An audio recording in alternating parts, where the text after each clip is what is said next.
बिस्मिल्लाहिर्रहमानिर्रहीम। सामीन, एक साहब थे जो हाजी साहब के नाम से मशहूर थे।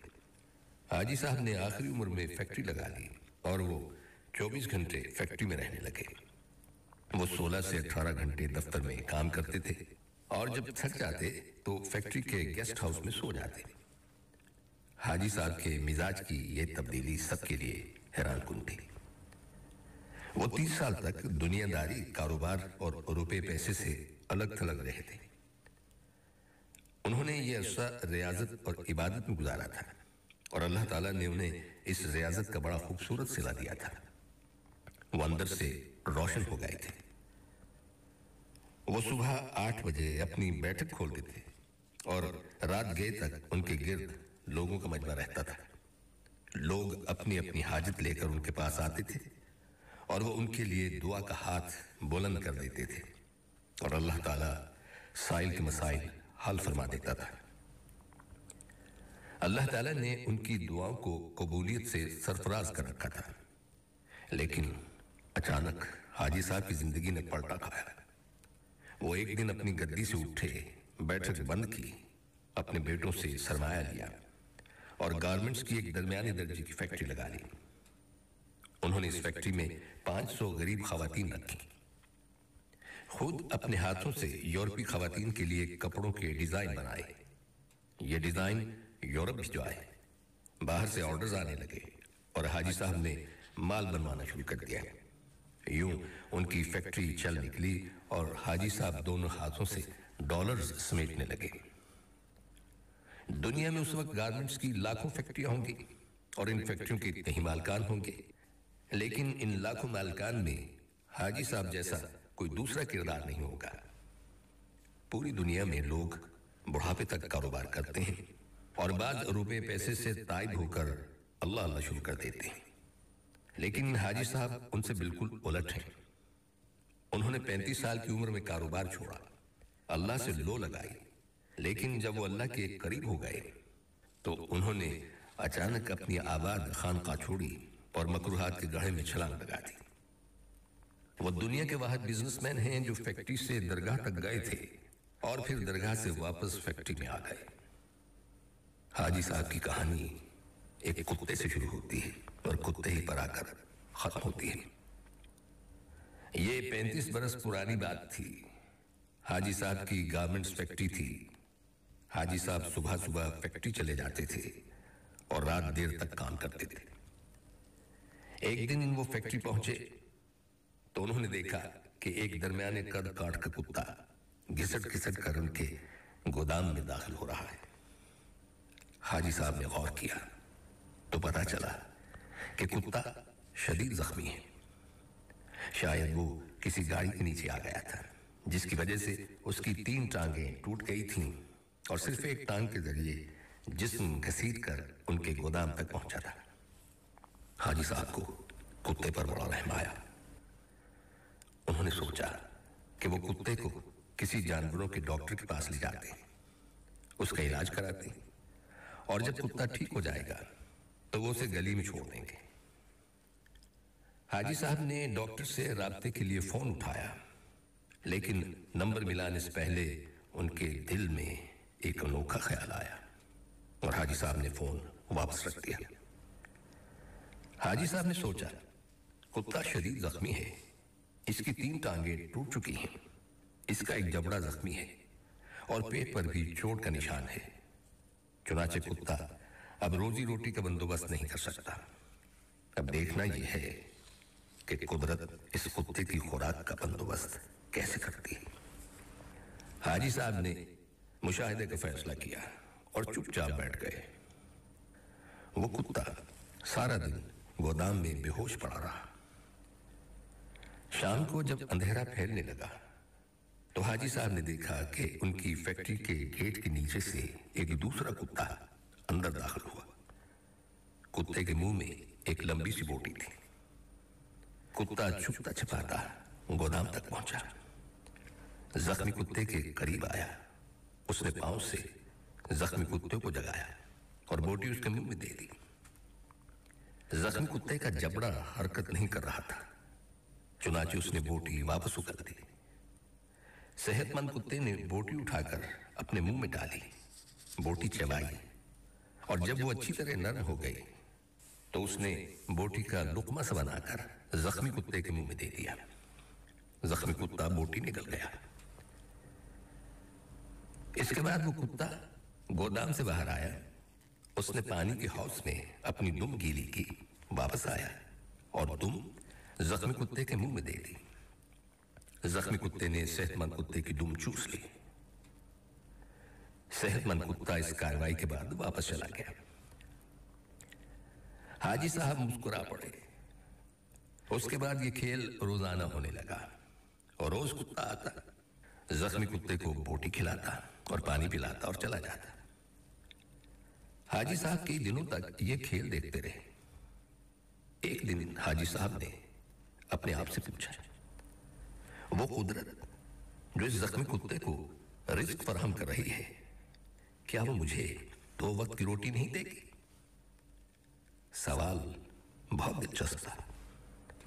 हाजी साहब रात तक अपने सवाल का जवाब तलाश करते रहे, यहां तक कि वो तवक्कुल की हकीकत भाप गए। उन्होंने फैक्ट्री अपने भाई के हवाले की और तारक दुनिया हो गए। वो महीने में 30 रोजे रखते और सुबह शाम रुकू व सुजूद करते। वो बरसों अल्लाह के दरबार में खड़े रहे। इस अरसे में अल्लाह उन्हें रिज्क देता रहा और उनकी दुआओं को कबूलियत बख्शी, यहां तक कि वो सूफी बाबा के नाम से मशहूर हो गए और लोग उनका बेहद एहतराम और इज्जत करने लगे। लेकिन एक दूसरा वाकया पेश आया और सूफी बाबा दोबारा हाजी साहब हो गए। ये सर्दियों की एक नीम गर्म दोपहर थी। सूफी बाबा की बैठक में दर्जनों अकीदतमंद बैठे हुए थे। सूफी बाबा उनके साथ रूहानियत की बातें कर रहे थे। बातों ही बातों में सूफी बाबा ने कुत्ते का किस्सा छेड़ दिया और इस किस्से के आखिर में हाजरीन को बताया कि रिज्क हमेशा इंसान का पीछा करता है, लेकिन हम बेवकूफ इंसानों ने रिज्क का पीछा शुरू कर दिया है। अगर इंसान की तवक्कुल जिंदा हो तो रिज्क इंसान तक जरूर पहुंचता है। बिल्कुल उस कुत्ते की तरह जो जख्मी हुआ तो दूसरा कुत्ता उसके हिस्से का रिज्क लेकर उसके पास आ गया। सूफी बाबा ने कहा, मैंने उस जख्मी कुत्ते से तवक्कुल सीखी। मैंने दुनियादारी तर्क की और अल्लाह की राह में निकल आया। आज इस राह का इनाम है मैं आपके दरमियान बैठा हूं। इन 30 वर्षों में कोई दिन ऐसा नहीं गुजरा जो अल्लाह ताला ने किसी न किसी वसीले से मुझे रिस्क न दिया हो या मैं किसी रात भूखा सोया हूं। मैं हमेशा उस जख्मी कुत्ते को देखकर जिंदा रहता हूं जिसने मुझे तवक्कुल का सबक सिखाया था। सूफी बाबा की महफिल में एक नौजवान प्रोफेसर भी बैठा हुआ था। प्रोफेसर ने जीन पहन रखी थी और उसके कान में MP3 का एयरफोन लगा हुआ था। नौजवान प्रोफेसर ने एयरफोन उतारा और कहका लगाकर बोला, सूफी बाबा, उन दोनों कुत्तों में अफसल जख्मी कुत्ता नहीं बल्कि वो कुत्ता था जो रोज शाम को जख्मी कुत्ते को बोटी चबाकर खिलाता था और अपनी गीली दूम से उसकी प्यास बुझाता था।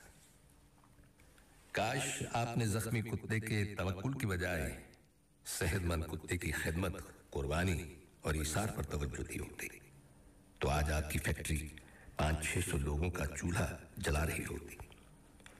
सूफी बाबा को यह सुनकर पसीना आ गया। नौजवान प्रोफेसर बोला, सूफी बाबा, ऊपर वाला हाथ नीचे वाले हाथ से अफसल होता है। वो सेहतमंद कुत्ता ऊपर वाला हाथ था जबकि जख्मी कुत्ता नीचे वाला। अफसोस, आपने नीचे वाला हाथ तो देख लिया लेकिन आपको ऊपर वाला हाथ नजर नहीं आया। मेरा ख्याल है कि आपका यह सारा तसव्वुफ और तवक्कुल खुद गर्जी पर मबनी है, क्योंकि एक सही बिजनेसमैन 10,000 निकम्मे और बेहुनर दरवेशों से बेहतर होता है। नौजवान उठा, उसने सलाम किया और बैठक से निकल गया। हाजी साहब ने 2 रकात नफल नमाज पढ़ी, बैठक को ताला लगाया और फैक्ट्री खोल ली। वो अब इबादत भी करते हैं और कारोबार भी। सामीन, अपने जैसे इंसानों की मदद करना, दूसरों की जरूरत पूरी करना, भूखों को खाना खिलाना, मजमूई तौर पर अपने माल को अपना न समझना बल्कि अल्लाह की अमानत समझना, और जिंदगी के मामलात में वसअत क़ल्ब के साथ लोगों से मुआमला करना अखलाक का एक पहलू है। इसी ज़िम्न में अखलाक का दूसरा पहलू यह है कि इंसान दूसरों के आगे हाथ फैलाने से खुद को बचाए। इसका पसंदीदा पहलू यह है कि अपने हाथ से कमाए और काम करे। बहुत सी अहादीस में आता है कि नबी अकरम सल्लल्लाहु अलैहि वसल्लम फरमाया करते थे कि ऊपर वाला हाथ नीचे वाले हाथ से बेहतर है। जिसके पास भी इस्तिताअत हो वो दूसरों को दे सकता हो तो वो दे, जो मांगता हो हाथ फैलाता हो तो वो बदतर है। आप सल्लल्लाहु अलैहि वसल्लम ने बहुत से तरीकों से दुनिया और आखिरत की जिल्लत और रुसवाई की जानिब मतवज्जो किया है और सवाल करने की मजम्मत की। जैसे इस हदीस में भी है कि सवाल करना तो चेहरे पर जख्म लगाना है। चेहरे के जख्म के मानी ये है कि इंसान की पूरी शख्सियत दागदार हो गई। सब इंसान बराबर हैं, कोई इंसान दूसरे इंसान से बालातर नहीं है कि मालिक बन बैठे। इंसान अगर बिला जरूरत मांगता है तो वह अपने लिए आग जमा करता है। इस हाल में अगर वो बराबर मांगता भी रहे, पूरी जिंदगी मांग मांग कर बसर करे, तो कयामत के रोज अल्लाह के सामने इस हाल में आएगा कि पूरा चेहरा दागदार होगा। हर सवाल चेहरे पर एक दाग बना देता है। मुसलमान तो नमाज के अंदर हर रकात में अल्लाह ताला से मुआहिदा करता है कि इय्याका नस्तईन, तुझी से मांगेंगे। आदमी उस वक्त जरूरत के वक्त हाथ फैला सकता है जब वो मुस्तर हो। मुस्तर के मानी ये है कि उसके पास कोई रास्ता ना हो और यही रास्ता उसकी जिंदगी को बचा सकता हो। मुस्तर के लिए हराम चीजें भी हलाल हो जाती हैं। मुस्तर के लिए सूअर का गोश्त भी हलाल हो सकता है। अगर जान पर बनी हुई है तो शराब भी पी सकता है। इसी तरह मजबूरी के वक्त सवाल की इजाजत है।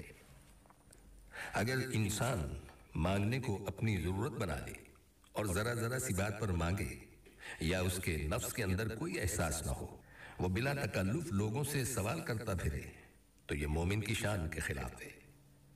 मोमिन अल्लाह का बंदा है, अल्लाह से ताल्लुक रखता है, उससे मुआहिदा करता है कि तुझी से मांगेंगे, तेरे अलावा दूसरे इंसानों से नहीं मांगेंगे। माल मांगना, लोगों के सामने जरूरत का इजहार करना ममनू और हराम तो नहीं है, लेकिन ये पसंदीदा बात नहीं है। आदमी जितना भी अपने आप को इससे पाक रख सके वो अखलाकी लिहाज से बुलंद मुकाम हासिल करेगा।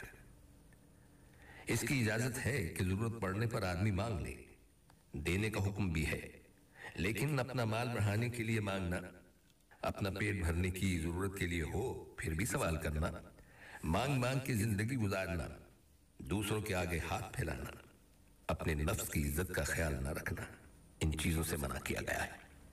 और सामीन, इन कलमात के साथ ही हमारे आज के प्रोग्राम का वक्त भी अब खत्म होता है इस दुआ के साथ कि अल्लाह ताला हम सबको सिरात मुस्तकीम पर चलने की तौफीक अता फरमाए।